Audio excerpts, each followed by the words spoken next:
Dimension 1. Dimension, ask what if. Chapter 1 Pilot. Have you ever thought or asked the question what if? If we met a different person or had a different moment, how much of a change on our life would it impact? I awoke to my dad humming a country song on the radio. Dad had noticed that I was up and said, "About time you woke up." I had straightened up in my seat and looked upon the mirror on the driver's side to see that my mom, brother, and sister were in our SUV behind us. Are you excited to be going back to Pickerington? Dad asked. I was under the impression that I was going to Lancaster, I replied. We're moving to Lancaster because it's within the mileage radius the company said I had to be, but I would like for you, Jaron, and Kayla to go to Pickerington because it's a better school, Dad said. I shook my head. Come on, Jared, I just want what's best for you guys. I don't want you to have to break your back every day like me and your mom, Dad said. My mother and father are both middle-class workers that have hard labor jobs. My dad works for a gas distribution company called Manor Pipeline. My mother works as a seamstress for a company called American Bedding. I do understand the reasoning behind what Dad is saying, but Lancaster is my hometown, where I grew up. I have a lot of history there. Pickerington is also partially my hometown because I did a lot of growing up there, as well, especially towards the end. Before we moved to a city right outside St. Petersburg, FL, I had a falling out with one of my best friends from Pickerington. Gavin. Gavin was, at the time, all that a friend could ask for. Even went to the trouble of throwing me and my siblings a going-away party. Another close friend at the time was Dana. Dana, Gavin and I met in an app class for bioengineering. Dana and Gavin starting dating after a few months. I could see that Dana really wanted me to come forward, but didn't want to wait forever. See, I'd convinced myself that I was too focused to be in a relationship. But really I was shy and have trust issues. Nowadays, my family has resolved all of our issues, but growing up there was so much hate. My parents hated their positions at work, the bills piling up, constant troubles, and they took it out on each other. There were times that one would come home from work and just start yelling at the other. That was all that I could relate to a relationship. That is what I saw a relationship to be, yelling and screaming, heartache and regret. But back to the story. The reason that me and Gavin had our falling out was at the party that he threw. Dana could no longer hold back her feelings and kissed me. Gavin walked in, just like you would expect, and we haven't spoke to one another till this day. The only one that broke my shell was Natasha. I was a tutor for a remedial English course that my guidance counselor suggested that would make my college application look more noteworthy. I can only think of easy-going laughs and good times with her. Studying about romantic novels made us long for each other. We came to an agreement that we were not going to give labels to one another, but be with each other and open to be with others. We thought that it was mature. How naive we were. Would it be okay to go back to work at Festival Foods? To see old friends, I asked. That sounds like a great idea. Help pay for that program that you and Gavin are going to, Dad said. As we were talking, something else was happening. A speeding car was gaining towards the SUV and Uhal. The man must have been on a mission because he didn't hesitate. He merged right around us. As he got past us, out of nowhere, a deer emerges from the cornfield and the car nicks it, then continues into a telephone pole. We turn onto State Route 256. Well, that was rough. I say. I know, that poor kid, Dad says. I hope that his family is going to be okay. I don't know what I would do if something like that happened to one of you kids. We drive and drive. I remembered what we talking about earlier. Gavin. I haven't talked to him in about 4 years. Why were you talking about Gavin?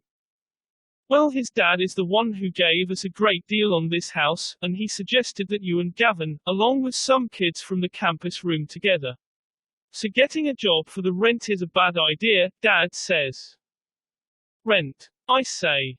It's not bad, it's $250 a month. Dad says. Yeah, alright, I pause. I know that you don't want to. You rather go to Lancaster with Brett and Sarah, but Pickerington would be a good chance to get a great job. Okay. Dad says. Yeah, okay. I say. Also, I know that you probably are going to be busy with work and school, but I would appreciate it if you would drive your brother and sister to school and the practices, like you did before. Okay, I say. I don't mean to put a lot of responsibility on you, but you're a great kid that can handle it, Dad says. They pull into a subdivision. Look at it. It's beautiful. The two pull into the driveway with Jared's rust bucket there, along with the rest of the family. We start unloading the moving truck, lifting Grandma in her wheelchair upstairs, boxes, furniture, etc. After we came out for the last load, Dad says, "All right, I want you and Jaren to unload the couch out of the truck. I'm going to help your mom unpack inside." We start unloading the couch. So what did you and Dad talk about? Jaren says, "Not much. Just that now we're going to Pickerington and that he wants me to go to a dorm," I say. "Lucky, I would love to get out of the house," Jaren says, as I struggle carrying the couch. "I know it's just Mom and Dad have changed a lot in these 4 years, since Mom got back to work and Dad stopped drinking," I say. "I just finally feel like not everything is an argument." "Yeah, you're right," Jaren says. The two carrying the couch in the door. "So how do you think it's going to be coming back?" "I don't know," I say. "I haven't seen anybody since Jesse's party." "Hey there," Dad says as he holds Mom from behind. "How are you holding up?" "Okay, I guess," Mom says. "I just hope everything goes perfect today and I hope Mom is going to be okay to go to the Moose." Dad rests his head on top of her head. "When is hospice supposed to be coming over?" Dad says. "They start coming Monday," Mom says. "I just don't know if I can handle the fact that Mom is really this sick." "Don't worry. You have us," Dad says, hugging her. Kissing the top of her head. They place the couch in the sunroom. "Wow, look at that view," Jared says. "All right, Jared, there's a little dew on your car. I want you to start your car and heat it up. Then go to festival and while you're out, go to Pickerington to open enroll. Then meet up with your dad, his mom, my mom, and me at the Moose," Mom says. Jared walks out the door. Jared lets of a sigh, "All right," and walks out the door. Mom and Kayla, texting, walks up to Jaren. "All right, does he have any idea?" Mom says. "No, I'm actually kind of shocked. A guy that smart would forget something like this." Jaren says. "Well, we put a lot on his plate," Mom says, "wanted to make him as busy and pissed off as possible." Jaren shaking his head, "Wow, way to be a parent." "What?" Mom says. Kayla smirks. Jaren walks to the door. "What time do you want us to be at the Moose?" "Your dad and his mom said they could get it all done around 5:30, Mom says. "All right. I hope he enjoys this," Jaren says, walking out the door. "Me too," Mom talking to herself. The scenery of the campus of Pickerington is nothing short of extraordinary, I'll admit. Welcome back. The two J's. J's are back in my school. With Jaren's athletic accomplishments and Jared's academic accomplishments, you two will make a fine addition to the school, Principal Matthews says. I shake his hand, "Thanks," and Jaren shakes his hand too. "I look forward to seeing you after summer break," Principal Matthews says. The two nod their heads, then walking out of the door. We pull into the plaza. This place brings back memories. It was funny to see that the arrow in the plaza logo was still flicker in and out. We pull up to what I thought was festival foods, carnival foods. Wonder what happened here. Jared says, "You staying in here?" Jaren shakes his head, "Yes," while texting, "You want something to drink?" I say. Jaren continues to nod his head. I walk around the front looking for someone familiar. Jared. Robin says, going up to hug him. "Wow. You've grown up a lot since I've last seen you. Still taller than me, I see." Robin, "What happened here?" I ask. "New management, remodeled the place," Robin says. "What can I do ya for?" "Oh, I was wondering if you were hiring," I say. "So you're moving back in town?" Robin says. I nod my head. For you, sure. I could use a familiar face here. When can you start? Robin says. As soon as possible, I reply. Thursday sound good, Robin says. Yeah, Jared says. In the background you could hear, team leader to 5. Team leader to 5. Thank you, a cashier says. What's your availability going to be? Robin says, reaching for a pen to write it down. I'd have to work later in the day, like 5 or 6. I have to drive my brother and sister around to practice and take care of grandma till my parents get home, I say. How is she doing? Robin says. Good, I lied. Alright, but you probably never see me anymore. The night team leader is Brianna, Robin says. Oh, what a shame, I say sarcastically. Yeah, don't feel too bad, Robin says, starting to walk away. What register was that? I think it was 5. Robin starts to walk away. I say, hey, is the fountain still here? Yeah, it's in the back in the corner. Robin walks away. I walk back to the fountain to retrieve a cup. While I grab a cup, I notice an employee walking up to me grabbing a cup, so I thought he should introduce myself. Hi. My name's Jared Richards. I haven't noticed you around here before. Well, if you didn't mean to come off as a stalker, you're doing a lousy job, Brianna says in a monotone voice. I quickly reply by saying, no, I used to. She walks away. Work here, I muttered out. I opens the car door and flop myself into the car. Well, how'd it go? Jared says. I got the job, but there's a bitchy girl working there, I say, starting the car. What's next? They want us to head out to the Moose, Jared replies. We pull into the Moose, both shut our doors and I keylock the car. As we walk into the door, a loud, happy birthday. I was speechless, with a shocked look on my face, then it became a confused expression.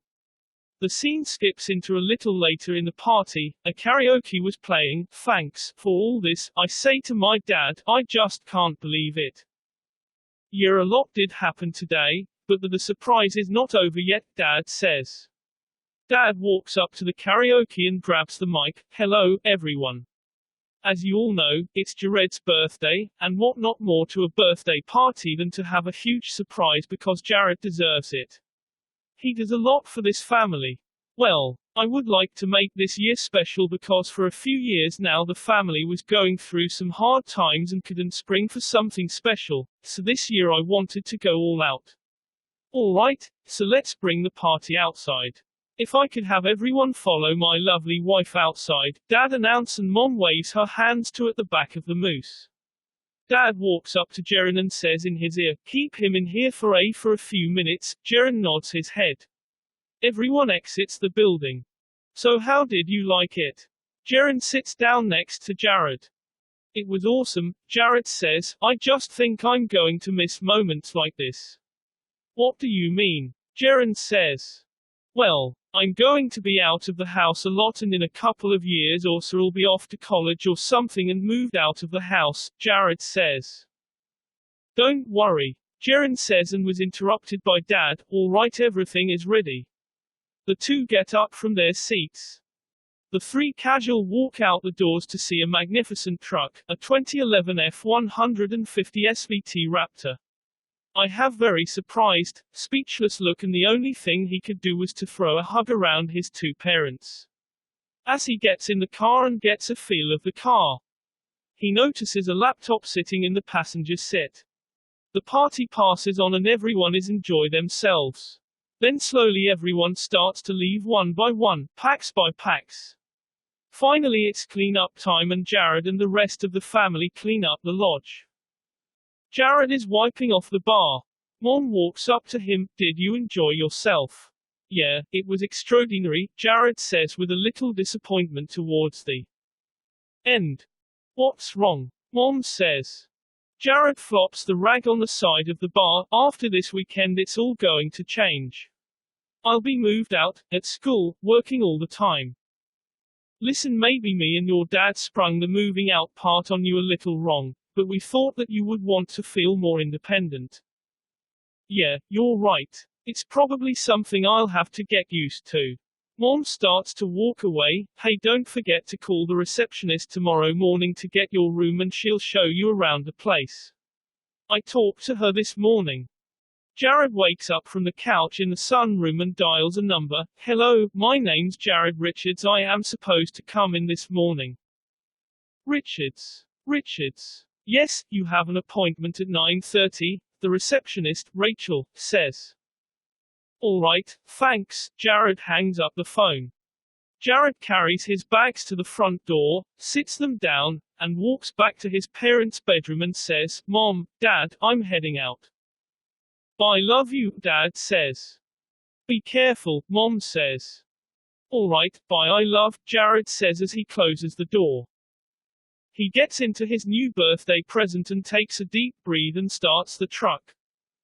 He pulls up to the lobby of the place and gets out of there with a shocking wow to his face. Jared Richards. The receptionist asks. Yeah, Jared replies. All right, let's move along, she says, being persistent. But I haven't gotten my bags out yet, Jared points out. Don't worry. Already have people taking care of that. They will have your room set up to your liking when you get to your room. Rachel dragging him along. I'm kind of a private person. Jared says in distress. Don't care. Time's a factor, so let's move it along. Rachel still be persistent. The two are in her elevator. Sorry, you won't be having the tour today. Ben Clean is waiting for you down in the basement, Rachel says. Ben Clean. The rich kid whose dad owns a global industry for high-tech products, Jared asks. Gavin said you were smart. I don't see it, Rachel looking him up and down. Jared throws back a dirty look. The elevator opens and the two walk out. Jared. Hey, Gavin introduces everyone. I'm sure that you've met Rachel. Does pretty everything around here. And here is Ben, a new funder to the program that we have going on down here. I don't mean to be rude, but I would like to get down to business, Ben says. Business? Jared question. Gavin hasn't told you I'd like to start up an old project you used to pursue, Ben says. All right. Jared wanting to know what was up. They all start sitting at a table, Jared, Rachel, Ben, Gavin, and a few other scientists. All right, now what is this all about? Jared asks.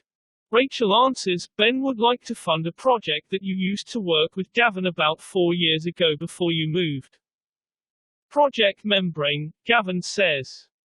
Jared looking through some data sheets, That project never worked because the human body couldn't handle the pressure or the stability of it is questionable and I couldn't harness enough energy to turn it on, Jared answers. Problem solved. The scientists have devised a supplement that would make your internal and external anatomy strong enough to endure the machine and procedure. And IT. Enterprises have figured out the energy crisis, Rachel says. But, one of the scientists says. But what? Jared says. There are a few minor side effects. Like headaches, minor migraines, but on an up note a stronger immune system, stronger bone structure and bigger body mass, the scientist finishes. Jared thinks for a second and asks, if you guys could figure that out. Why do you need me? You've based the project so much on your anatomy, that it would take us years just to use calculations for another subject. And there's a lot of copyright and trademark issues that would come up if we take over the project with your work, Rachel adds. Is it okay if I take a few days to think this over? Jared says. Ben says, yeah, I don't need an answer till the end of the summer, Ben looking over to Gavin and Gavin looking back. Jared standing at a balcony smoking a cigarette. Gavin walks up behind. Look. I know this is kind of sudden, Gavin says. Gavin flicks his cigarette. Me and you would have never hanged out with a prick like that, just wants profits and results, doesn't care about the opportunities for the world, Jared throws back at him. Gavin shakes his head, don't get all high and mighty on me. 4 years, Jared. 4 years. After you left. Dana left me and you dropped to the face of the earth with not so much as a phone call, Gavin said. You know I didn't want to believe it, but Dana liked you and after that kiss at Jesse's party. The one I walk in on, she didn't want anything to do with me. I knew something was wrong when I saw you two in the room, but I would have still took her back. Quote. Gavin puffing out his jacket, that's all behind me. Now I'm a successful businessman thanks to Ben. And the only reason you're here is because of Ben, not me. I don't want anything to do with you, Gavin says, storming out and slamming a door. Alright, welcome back Jared, Robin says, walking down the front end of Carnival. You might be a little rusty, so I would like to introduce the team leader of the night shift, Brianna. The girl was turned facing the other way than what they were. She was overlooking the schedule for the night on a clipboard. The two walk up behind her. Brianna, this is an old employee of ours, Jared, Robin says. Brianna looks up and has a shocked expression on her face, which soon turned into a face of disgust. Robin says, Brianna is going to take a tour around the place. Alright BRI, I'm going to head out, I'll talk to you tomorrow, Robin says, walking away. See you Robin, Brianna says. This is the food court and there is the fountain, Brianna says in a monotone. The two pause for a bit. I'm sorry, about early, my people skills are a little off, Jared says. It's fine, Brianna says. Jared trying to change the mood, this place looks very different. The owner probably a rich prick that is trying make a quick buck. Actually the owner is quite nice and he's putting everything he has in this building, Brianna says. How do you know that? Jared says. He's my father, Brianna says. Jared bits his lip and pauses for a bit, then looks down at his shirt. I never thought I'd get to use this. Jared takes off his polo, Carnival, shirt that says insert foot here. Brianna struggles not to smile, but gives off her unsubtle smirk. Somebody talks to her on her headset. Brianna, I need you up in the front, we are starting to get lines. Alright, Brianna says to the headset, alright, we better get back. Would you like paper or plastic? Jared says to a customer. Either one, the customer replies. Jared. Brett says, walking to bag with him, I haven't seen you in years. Yeah, I've been hearing it a lot lately, Jared says, both exchanging smiles. So how are you and Sarah doing? Jared asks. Doing good. I think it will be 5 years next month, Brett replies. Well, hope you've picked out something special for. He interrupts himself by smiling at Brianna and she smiles back. Jared, you might want to hold off on her, Brett says. Why? Jared says. Brett starts to whisper, you remember Jesse's party, before you moved, Brett says. Why are we whispering? Jared says. Well, apparently, there was an incident with her and this guy, named Colton, Brett says. What kind of incident? Jared says. Brett pauses for a bit, she was raped. She's been through a lot. Where's the guy now? Jared says, looking at Brianna. He still goes to Pickerington, Brett says. Wait, why? Jared says. She never called the cops. Sarah tells me that she was embarrassed about the whole thing. I don't know, Brett says. How did Sarah find out? Jared says. I guess Colton told one of his friends and he told the whole school, Jared says. Besides, you really don't want to get into it with her father, Brett says. Why? Jared says. Well, he's the owner of Carnival. She's the boss's daughter. Brett replies, actually it's kind of weird. What? Jared says. Until you showed up she's always been real to herself, Brett says. Roberta. I'm going to count down and head out. Brianna says. Alright, honey. Roberta says. Roberta. Jared says, they still making you work overnight? Yeah. Just another day. Roberta says, hey Jared. How are you doing? Roberta says, giving him a hug. Good. Good. Jared says. Do you mind doing me a favor? Jared shakes his head yes. Will you walk Brianna out to her car? Lot of weirdos running around at night. Sure, no problem. Jared says. Jared and Brianna are walking to the cars. Brianna, I want to apologize about earlier. I was kind of being an ass, Jared says. No, it's fine, Brianna says. I would like to make it up to you by taking you to a movie or hang out somewhere, Jared says. Wow, you are an ass, Brianna says. No, it's just, Jared says, but is interrupted when Brianna puts her finger over his lips. I'm kidding. I would like to, Brianna says. It was like a romantic montage with these big moments. Start playing the song, Shaking, by Sugarcult. 1. The two are watching a movie at Brianna's house. Each eating popcorn and Twizzlers, the two are sitting on her bed watching a movie. The two suddenly start staring each other's eyes, then kiss. Morning comes and they fell asleep. Brianna thinks she hears her dad and hurries up and wakes Jared up to shove him out the window. She thinks on her feet and takes off her shirt and bra. Dad comes in. Dad, I'm getting dressed. 2. The two are in a photo booth and are ready to take a picture, and after a few shots they start making out and it shows it on the photo strip. 3. The two are outside on the picnic bench at work. They are having a conversation, and then things get silent and then they have another make-out session. 4. Finally, the two are walking into Jared's place, walking past people like Ben, Rachel, and Gavin. They go into Jared's room and as soon as the solo of the song hits, the two start to have passionate sex. Guitar solo. The song dies down. Brianna and Jared are standing in front of her door. All right.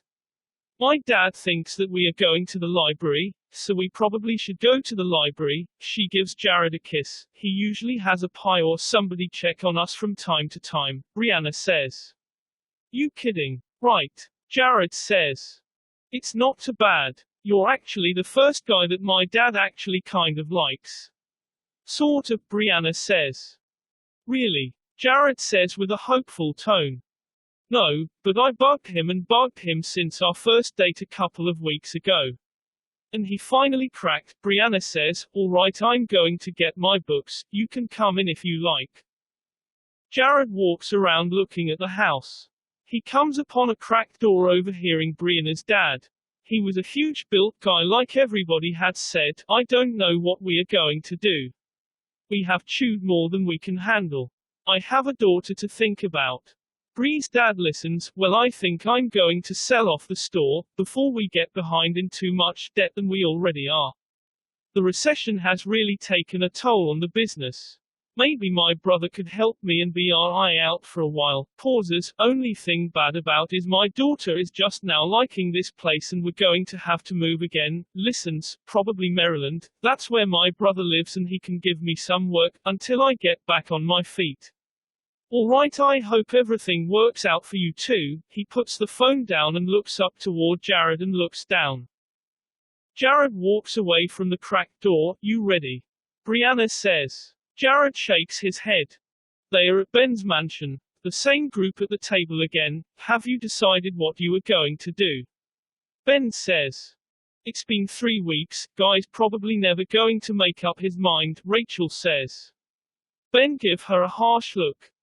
I will take on the project on one condition, Jared says.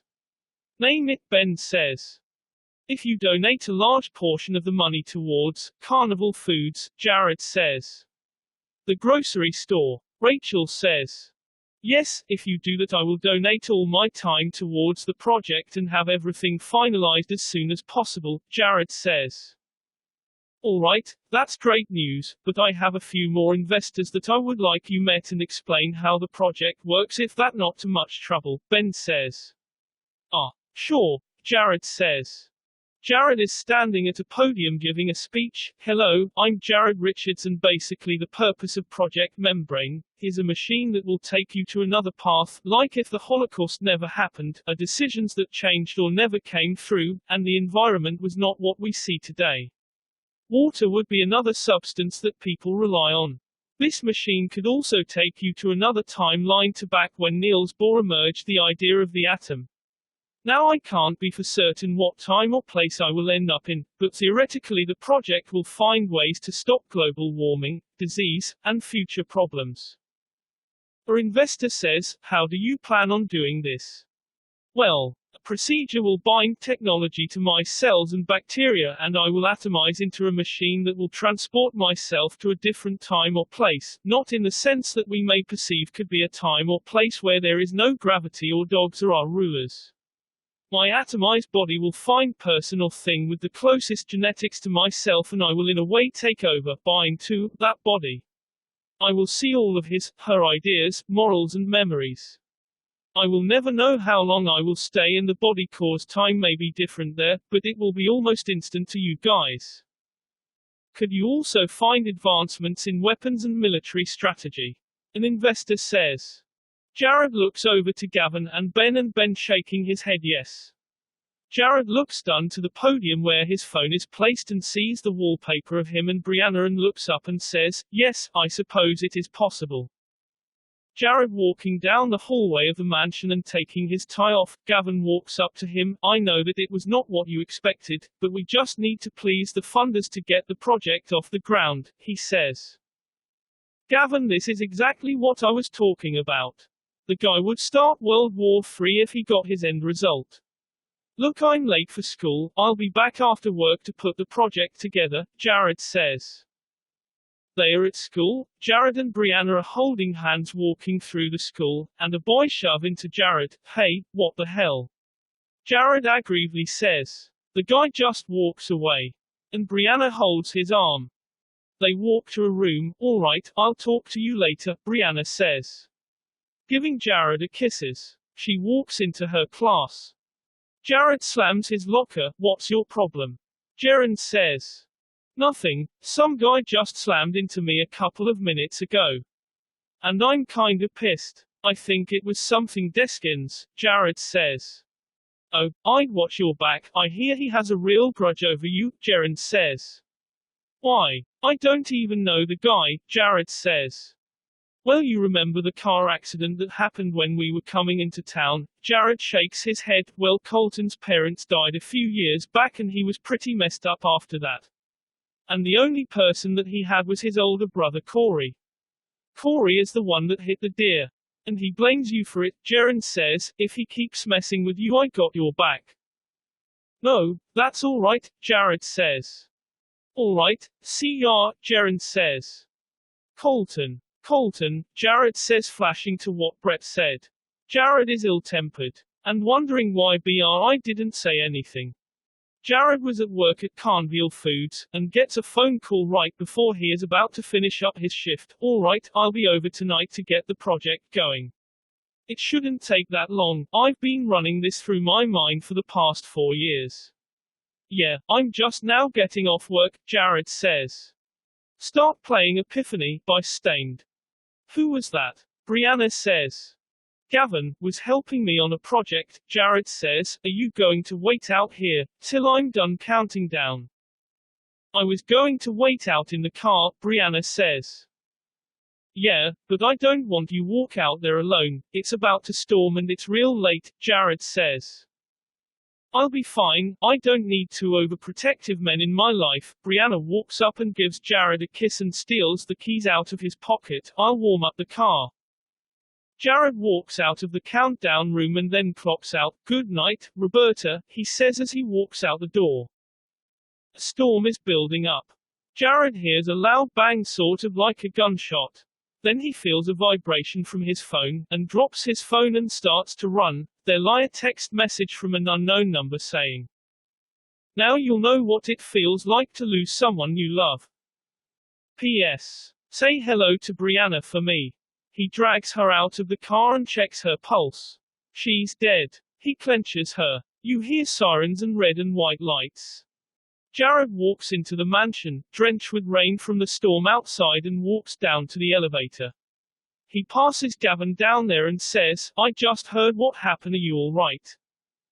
Jared ignores him and starts to work on the machine. Gavin and Rachel are drinking coffee and Rachel says, is he alright? He missed Brianna's funeral. He's been working, non-stop, for the past 2 weeks, Gavin says. Have you tried to stop him? Rachel says. He's too stubborn to listen. There's no stopping Jared when he's yearning to do something, Gavin says. Jared walks up and says, I need you to start up the machine. I've adjust the coordination for a specific time and a specific place. This will only be a one-shot deal. The program will randomize after. But we haven't done any testing. There are certain procedures that need to go through first, Rachel says. All right, Gavin says, and get ready. Just pretend I'm not here, Rachel says. They start up the machine. End scene.